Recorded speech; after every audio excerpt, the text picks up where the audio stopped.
Welcome to Beyond Vows and Veils, your luxury wedding experience.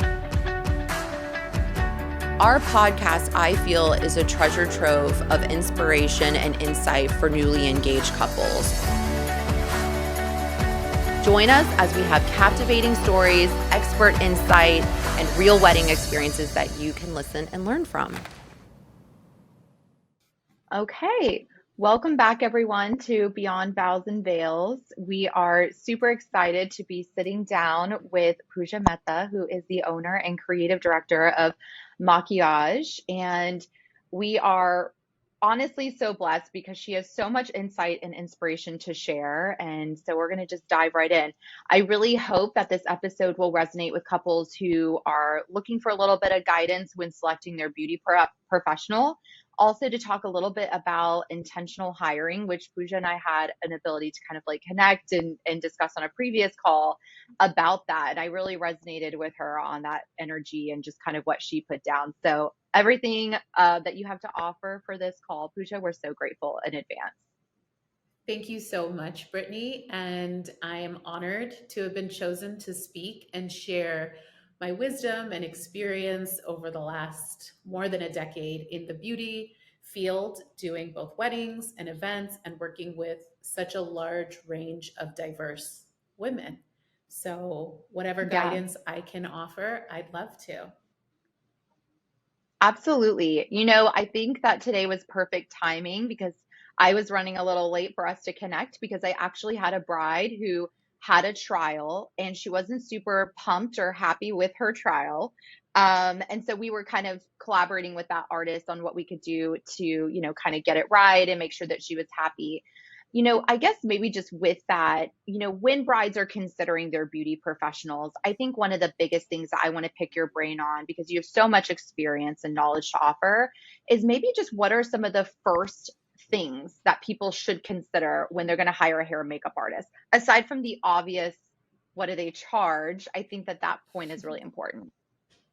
Yes, and I think you nailed it like right there with the first question is what do they charge?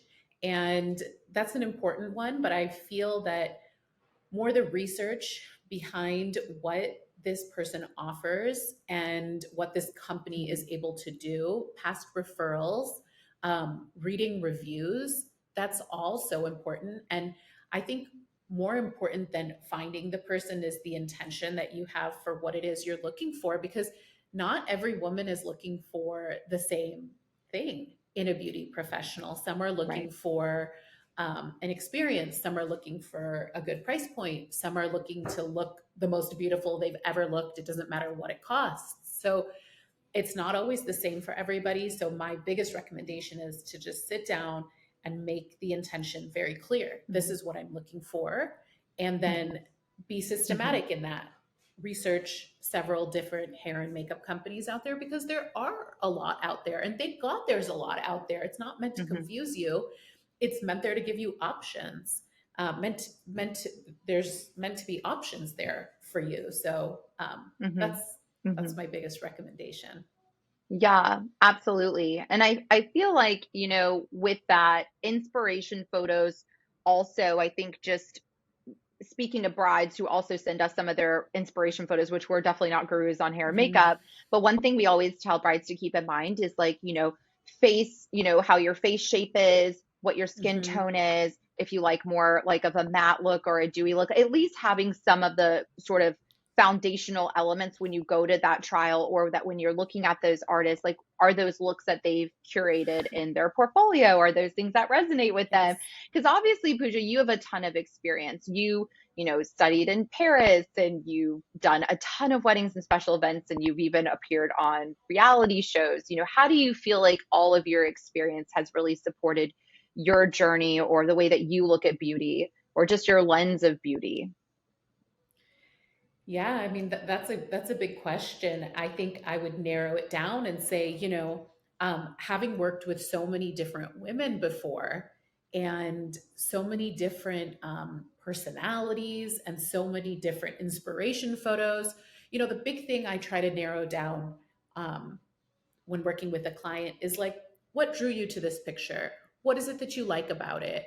Um, and reminding my brides, my clients, that these pictures and videos are an illusion in many ways, because Hmm. they show Hmm. one thing on one person in one point in time Hmm. with a one lighting, one angle, and it's meant to Hmm. make them look their best in that photo. Now, from a Right. different angle, that photo could look totally different. And that's why Right. inspiration photos are Right. so important. They're a good visual to start me off on, so I can kind of feel what they're looking for. But then I always dive and I ask so many more questions after that. Like, are you comfortable wearing this much makeup? This person has at least two packs of extensions in their hair. Are you comfortable wearing two packs of Hmm. extension in your hair?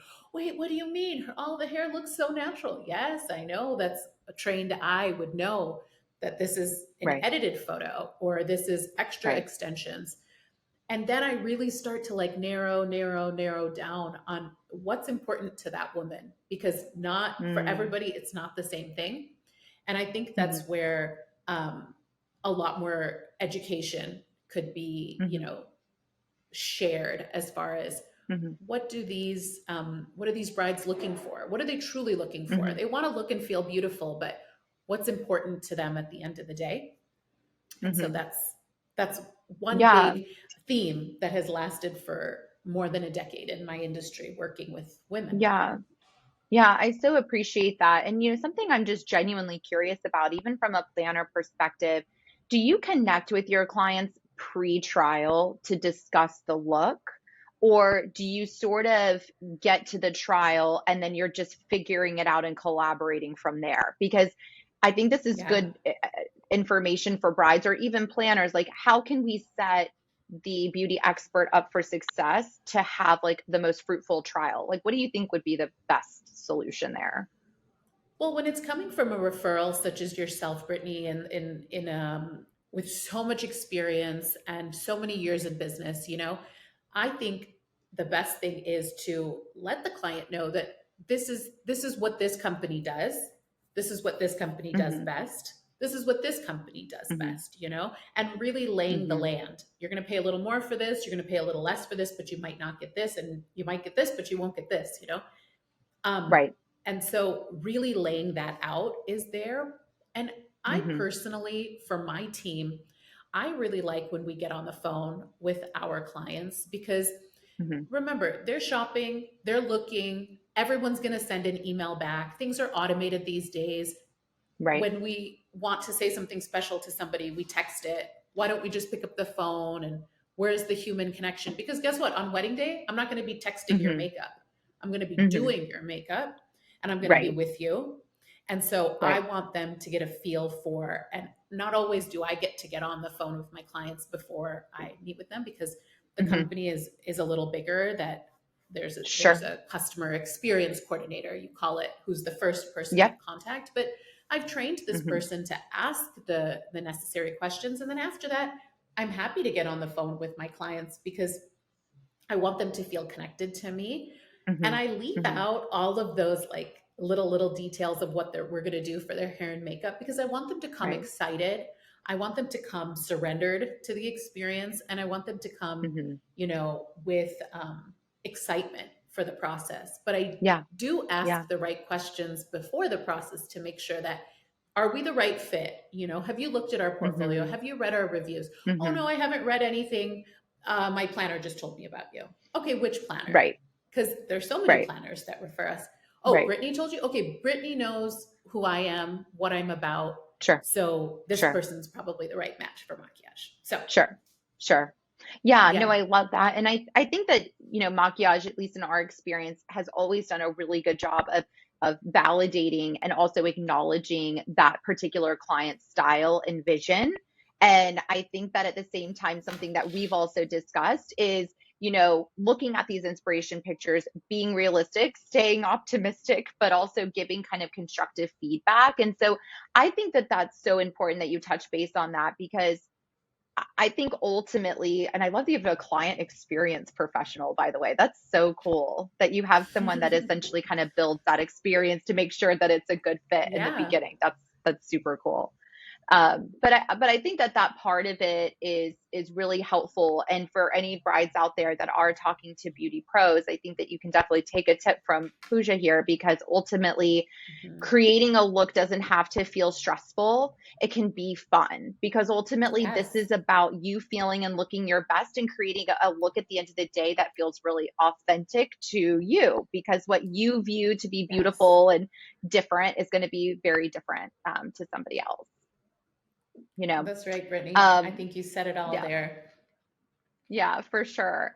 And then I think one of the other things that I just, this podcast is all about giving insight and insight to brides. I want to talk a little bit about timeline, because I know that that's something Yes. that's very important to mention. And we won't spend too much time on it, because I don't want to harp too much on creating schedules and Excels, because I'll go like in a totally different direction. But Hmm. what ultimately I feel beauty professionals provide is an art. And so art does take time. And Hmm. do you kind of curate the looks and the time frame that you'll need, or is there sort of a set amount of time you always know you're going to need regardless? When I'm working, Brittany, those are great questions. When I'm working with the bride, I like to set aside 3 hours for hair and makeup. And that's been like a standard kind of, because 3 hours, hair, Hmm. makeup, dressing, jewelry, last minute snafus, jewelry that breaks, heels that don't fit. I mean, there's so many different things in there. So because I've been working for so many years, like I have this like good feeling where it's like 3 hours is necessary to have the whole Sure. experience. Um, Hmm. and we know what we're getting into that day. And when I Hmm. do trials, I work on the skin a lot and I talk about the Hmm. skin because the skin is like 90% of our face. We just have these Hmm. like eyes and like mouth and like eyebrows. But then, So like, true. Yeah. everything else is the skin. I mean, even the eyelids are Yeah. skin, right? Like, this Yeah. all is skin here. No, Yeah. we're working with skin at the end of the day. We're doing makeup, Hmm. but we're working with Hmm. skin. And so Hmm. Makiage's biggest philosophy um, is skin. Like, we're all about Hmm. just perfected um, skin that shows through, that covers the Hmm. imperfections, but then also is like this yummy like version of your skin if it were perfect. Like Yeah. when we were younger, like how do you get all Yeah. those the contour and the blush and you're a little girl and you've Right. got this like that's what people want. And so Hmm. I like to say that when I'm working with somebody in their timeline, it's like that's the first thing I'm working on is their skin, because Hmm. I Hmm. find that most women are most concerned with their skin at the end of the Yeah. day. Yeah. So I like timelines, but I also give myself like enough time to create what it Hmm. is I Hmm. promised them that I would create. And Yeah. Yeah. I would say that like if I have 5 looks with this person, right? Like Haldi, this one, that one, like Hmm. 5, like Hmm. it gets easier and easier. And it's not because I get better, it's because the client becomes more relaxed and then I'm able to do Sure. my work. So, like Yeah. the first day, their skin for Haldi, they might be like, oh, this is a little too much, or I want more. And then by the time Hmm. ceremony comes, it's like, okay, I know exactly what products I'm using on this Right. person. And then it Right. just flows and the process Hmm. becomes quicker and quicker. But I always say like 3 hours is what I want because I also want to take some beautiful Hmm. photos and videos of them. Yeah. Yeah, I love that. And I feel like you do take so much care and attention to know, and I'm so glad that you mentioned about skin, because one of the things that I feel like maybe enough hair makeup artists don't do is pay attention to that in general. And, Hmm. not all two skins are the same. Do you recommend, like, maybe this is a rogue question here, but do you recommend like women get facials or do Yes. anything drastic to their skin prior to the wedding, or what does that timeline sort of look like for you? I like to see brides about 6 months before wedding day, and do their trial. And then I like to suggest their fitness routine for their skin. Just like you get your body in shape before your wedding, or you might get your hair color like better. Hmm. I'm Hmm. always suggesting skin stuff. So I say, like, go for the dermaplane, go for the oxygen facial, anything that you need. Like, let's say you have scarring or hyperpigmentation, 6 months is plenty of time to address those questions. And if Hmm. they don't have Hmm. a esthetician, there are so many med spas right now. Everything is about anti-aging. So there's always somebody that's going to be able to help you Sure. address some Right. of your skin concerns. And like, whenever I tell them, not like, oh, you have like acne scars, you need to go and fix it. Like the way I tell them is if they tell me, oh, I don't want it too cakey, I don't want too much foundation, great. What I'm hearing from you is that you want your skin to look the most fit it's ever looked. And so Hmm. that means you're going to have to do a little background work between now and the next time I see you. So these are the Yeah. things that I'd love for you to do because I want you to, the better your skin is, the less makeup I'm going Hmm. to need to use on you. Hmm. And then it Hmm. clicks for them. Okay, skin is now a Yeah. priority for me. And 90% of my clientele between the trial and the wedding day, their skin looks totally different. Yeah. And it's because I'm like, okay, nightly you need to use this water, Hmm. limited salts two Hmm. weeks before wedding day, plenty of sauna, plenty of sweating, plenty of Hmm. cardio, exercise, because it all detoxifies the skin. Right. Right. That's so important. And I will just say, anybody listening to that, that is such a cool, you know, pro tip. I really never heard about that. And I think that that makes Mm-hmm. so much sense as to why that would resonate. And that really, to me, just translates into what we were kind of vibing on about intentional hiring and finding the right vendors that are a good fit for you. And I just love that. And I think that's such a, you know, kudos to you, Pooja, because I feel like this is where you run into the difference between maybe someone that's kind of new in the industry, and no offense Mm-hmm. to them, but someone who's also a seasoned pro and understands that it's more than just about showing up on the day and giving someone a look. It really is about creating an experience and in a relationship and building trust Mm-hmm. before the Mm-hmm. actual event takes place. And so I think that that is just really supportive information for any bride out there to be able to take, to Yeah. understand that, like, hey, you're a part of this process too, to get the result that Yes. you want day of. And Yeah. I think that that right there is such a cool way to connect, and such a supportive tip to offer. So thank you for that. Yeah, Brittany. And I just want to add, like, while we're talking about this experience piece, like in the past 5 or 6 years, like a lot of beauty professionals and vendors and, people in this industry always Right. talk about creating an experience because it has become this like big topic. Like, oh, we create an Sure. experience. Like it's become like, oh, Hmm. we have great customer service. Okay, well, customer Right. service is like is mandatory at this point. It's I mean, standard. Yeah. it's a standard. Like if you don't have customer service, like that's just like the bare minimum taking care of your clientele. And Right. we're almost in Right. 2024 now where our industry has seen massive shifts, massive change. Hmm. Weddings are smaller, they're not as big. Um, but they're more intimate and they mean more. So now Hmm. people in the industry, not just beauty professional vendors as well, like what is the experience that you create? And if somebody cannot tell you what the experiences they create, or they don't have the steps for what that experience is that they're giving, they're not Mm. creating an experience and it has nothing to do with an experience. So just to throw out there, like we create an Mm. experience. Well, what kind of experience? A funny experience, a serious experience, a Right. beautiful experience? What kind of experience and how do you do it? Hmm. And Hmm. and what does that look like? So it's like there's Hmm. more to just creating an experience. Maybe that's a podcast for another day, but it's like what goes into Right. that experience? Because Right. everyone toots their own horn. We create an experience. Well, what kind Right. of experience do you create? Right. Yeah. So No, I so love that, Pooja. And I feel like a big part of that, or the base layer, I think, of creating any experience for a couple is how much you genuinely care. And I think when you yes, care, you're going to be passionate about what you do, because I yes, know, I mean, I've been doing weddings for a really long time, and trust me, we go in and we feel good, and we've got our plan A and our plan B, and we got our staff. yeah, But I go into every single event with a healthy level of anxiety, because I care. And I I care. want it Yeah, to go really well for them. I want them to get out of hair and makeup yeah, and be like, I'm ready. And I want them to yes, get, walk down that aisle and feel like, you know what? I feel and look my best, and I'm going to be able to be fully present with all these yeah, friends and family. And I'm not going to be worried in the back of my head, like, was this the right look for me? Should I have done this instead? I mean, because there's nothing hmm, worse, especially for women, to go into a situation which is, vulnerable. You're sharing your love with your friends yeah, and family. You're merging two families together. and you're being pulled in a million different directions, and in the back of your mind to be worried about like what your hair or makeup looks like. You almost, Yes. that's just, to me, so important. Yes. I absolutely, I agree with you. Care and concern for your clients is the foundation for creating the experience, and everything else comes after that. Um, Yeah, yes, absolutely. Brittany.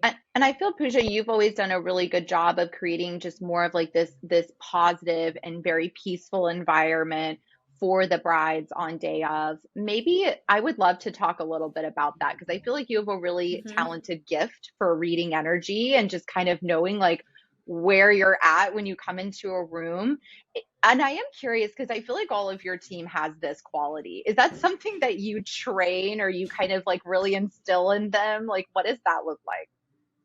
Yeah, so we definitely, the artists on our team, well, first starting with me, like, yes, I've been told I am a very intuitive person and that I can feel into like everybody's emotions and what Hmm. they're thinking. I'm actually like, some people say I'm like a little psychic because I can kind of guess when things are coming.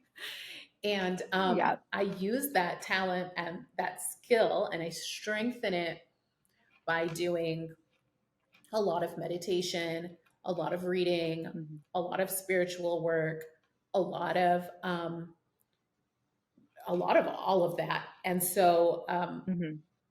by when we have our team meetings, we do team meetings at our company and we do them like Hmm. once every few weeks or so, but like always start off with a guided meditation. We always start off with like opening our hearts and connecting to one another. We're truthful with one Hmm. another. We do this thing where it's like, what's one thing, one quality that you've noticed person, this artist sitting next to you, like, what's one thing you've seen them grow in, and what is one Hmm. area in which you feel that that relationship could be strengthened. So it's like we Hmm. do this very deep work every few weeks on like a Thursday, and there's 12 of us sitting together, and management's a part of it and artists is a part of it, and we really like leave our artists brains behind, and we like come together, and I really try to foster that quality because that quality I know has helped me get far in my career Hmm.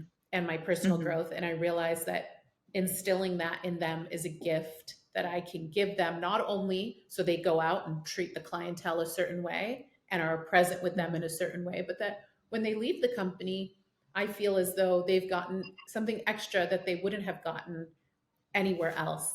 And so when they leave, they are, I learned XYZ from Pooja. Yeah, I learned how to be a good artist. Yeah, I learned all of that. But Hmm. the art of connecting with my client is something invaluable that I learned from her. Hmm. And Hmm. that's what makes Makiage special. I love that. I mean, Pooja, that totally gave me goosebumps. And I feel like it's so important that you take the time and dedication to obviously connect with your team. But the fact that you are Hmm. leaving kind of that lasting impression, I think that's so special. And I'm a big, you were talking about crystal and energy, and I'm like, oh my gosh, I'm such a big crystal person. And I feel like everyone kind Yeah. of makes fun of me, but I love crystals, or I love, maybe that's my spiritual journey, but I like love, I'm a really big believer in energy and positive vibes as well. And I just think like Yeah. creating that energy in your office and who you work with is going to definitely translate to day of. And that's so Yes. cool. I love that you do that. As Yeah, it far as, wasn't always. Oh yeah, Brittany, I was just going to say oh it no, go wasn't ahead, Pooja. always like that. It's just been the last few years. So Hmm. you don't have to like start off in your company having this quality. You can develop the quality Hmm. over time, and your company is what you make of it at the end of the day. Yeah, So I just right. want to add that too. That doesn't have to be like that, Yeah. That's totally special, and I think that makes a lot of sense because ultimately as your company grows and your team grows, you sort of know what's needed for that group and what Yes. resonates with Yes. that group, and what's going to really highlight and empower everybody. And I know one of the Absolutely. things that we had talked about before, which I'd love to kind of just pick your brain on. So maquillage is obviously more than just hair and makeup and beauty. Yes. It also, has trickled into a lot of tools that I feel like are very empowering for women. I know that you definitely have an educational branch of your business. You also have some product branch of your business. I'd love Yes. to just talk about, how you kind of went into these other avenues and how that made sense for you. Yeah.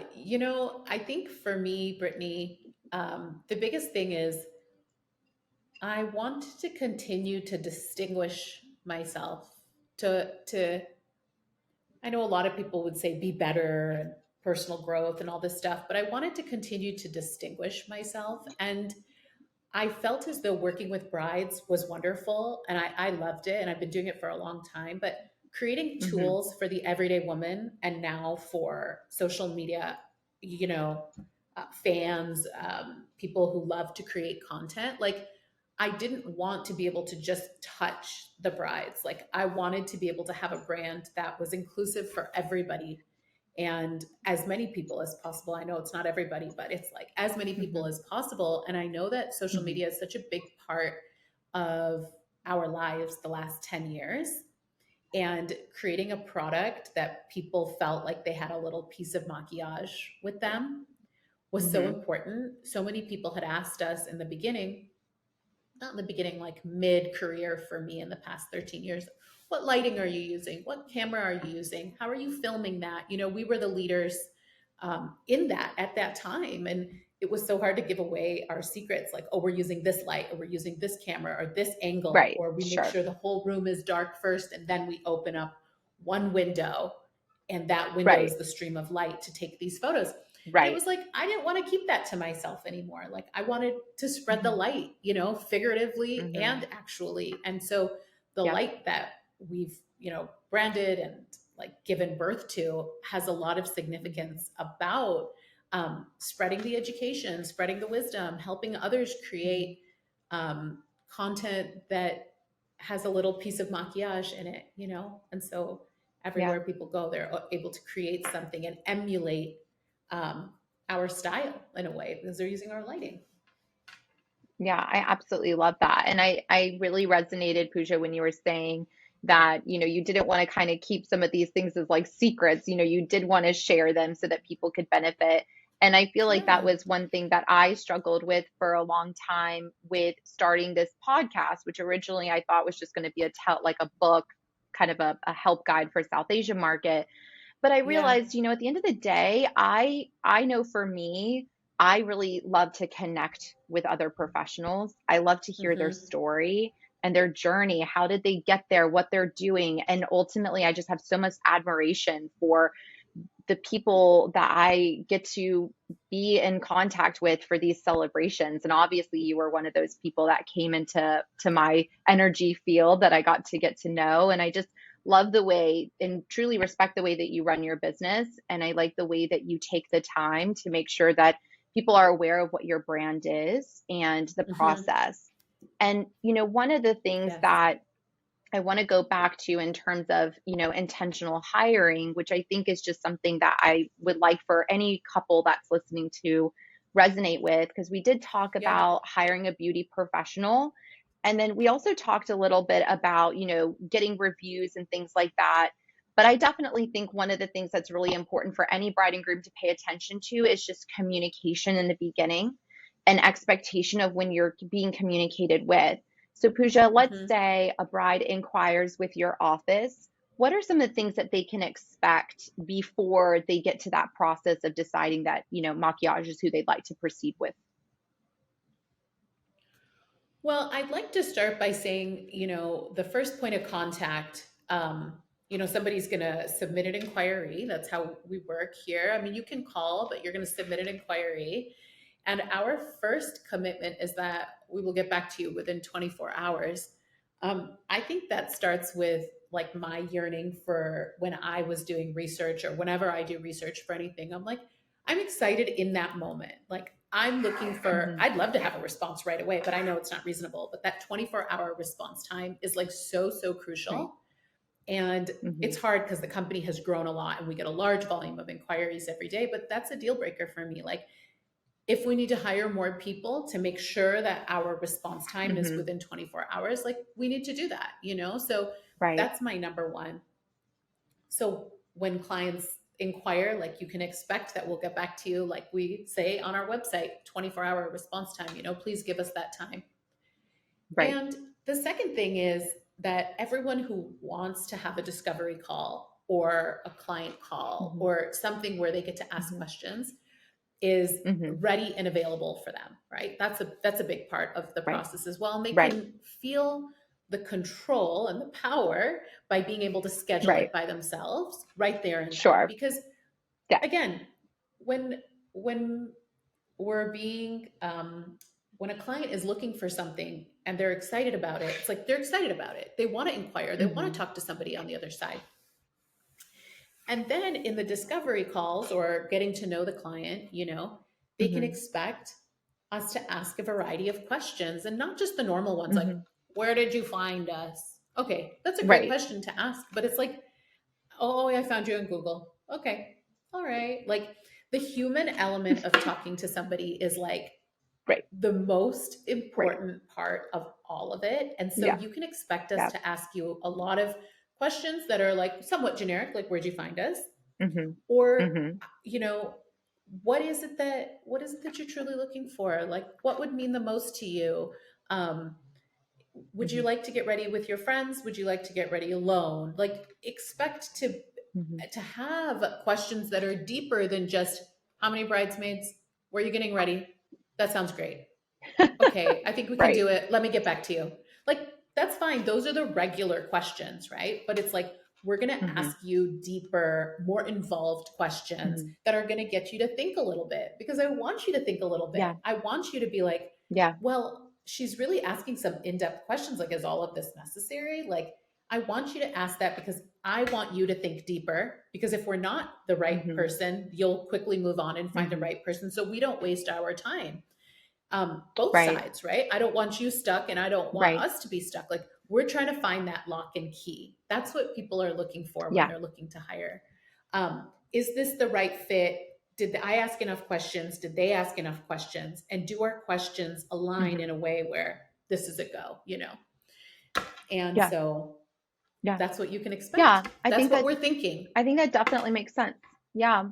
I had a client that I spoke to as a past couple of mine actually, and I had asked them, what were some of the things that you considered when you were interviewing different, Hmm. vendors, regardless of what category it was. And they said the exact same thing you just said, which was, who took the time to ask us even just one personal question? Yeah. One Like, how'd personal you guys question. meet? When did How'd you when meet? did you get engaged? How did you meet? Where are you from? And I feel like what happens, and I can Hmm. be very, I mean, just because I get stuck in my Excels, I noticed with myself that if I was taking on a consultation like during the normal work week, Hmm. you're kind of jumping from task to task to task, so you're a little bit less present. And so I sort Yeah. of structured where I'm only going to do consultations on these days because I can Yeah. be in that energy and because I want to connect. I want to make sure that because I know that I'm interviewing them as much as they're interviewing me because I want to make Yeah. sure that the last thing is that they get stuck working with someone for a year that they don't like resonate with. That would not be fun for either one of us. So Yeah. makes a lot of sense. Asking the Makes a lot of questions, sense. asking the questions that people want to talk about. You know, I always realize like people love to talk about themselves. Some people don't even know they love to talk about Hmm. themselves until they get questions asked to them. And everybody's Hmm. looking for an opportunity to be seen or heard or have their questions answered. And so when you come at Right. this from a psychological point of view and not just financial, like when you come at it from a Hmm. psychological point of view, you weed out the people that aren't aligned and you attract the people that are aligned. And Right. that's the biggest key to all of this is Yeah. how do you find the Yeah. people that are aligned so you can give them the 100% of the service Hmm. and they can receive 100% of the service. Right. Because I can give you 1,000%, but if you're not ready to receive 1,000%, well then like something happened, Right. Right. we're not aligned. Right. It's absolutely right. Absolutely. And it's an exchange. It's a relationship. It's not obviously you have to sign a contract and we're committed to a certain, dates and what have you. But, Sure. being intentional with what you're looking for when you're going to hire that vendor, I think is so important, Pooja. And I love that you Yes. have that sort of nailed down from the very get go, from the first client that reaches out to their first touch base. They're going to understand if that's the experience that they're looking for or if it's not resonating, because ultimately we're Yeah. all really great vendors. And I think that there's different people that provide different levels of service, and it's just finding the one that really, fits your direct need. But I love that. I feel like the art of conversation and human element should not be diminished just Yes. because it's an intake. So I think that's Exactly. really important. Exactly. You got it. I love that. I love that. Pooja, honestly, I could connect with you all day and talk about all sorts of fun stuff, but I won't take up Yes. too much more of your time. I guess really, we close each of our podcasts by saying you don't know what you don't know. Is there any Yeah. sort of off the wall guidance or advice that you would give to brides, who are seeking either to hire a vendor or specifically someone in the beauty world? Gosh. I, there are a lot, but I think I could sum it up with, I guess, what this whole conversation is about. And it's very simply put, know what you're looking for, Hmm. know what you're ready to receive, and be realistic. So Hmm. know what you're looking for, knowing what you're ready to receive, being Hmm. ready to receive it, and then being realistic. Those Hmm. three are like my top three for when you're looking for anything in life, and not just a Hmm. vendor. Be a, what about a partner? What if you're looking Right. for a partner, a Right. boyfriend, a girlfriend, Right. a Right. friendship? Um, you're looking to buy a home. You're looking to, Hmm. I don't know, any experience. We went Sure. through it. Yeah. Be intentional, be ready to Mhm. receive what you asked for, and then be realistic. Those are my top Yeah. three for anything. Even you, Brittany, let's say you hire a videographer for your company campaign. Yeah. Yeah. Intentional, ready to receive, Hmm. open to receive, Yep. let's say, Yeah. and then realistic about what it is you're going to get. I love that. Thank you so much, Pooja, for your time and your You're wisdom. I welcome. honestly so loved connecting with you. And I feel like this is going to be really helpful for any couple. I hope that's, regardless really of what stage they are in planning, intentional hiring and, ultimately just making sure that you're cued Yes. in with the experience that that vendor is going to provide. So appreciate your Yeah. time. Thank you so much, Brittany, Thank for inviting you. me onto this and being able to share my thoughts and whatever experiences that I've had that I can, guide anybody that's looking to hire a beauty professional. Absolutely. Absolutely. Thank you.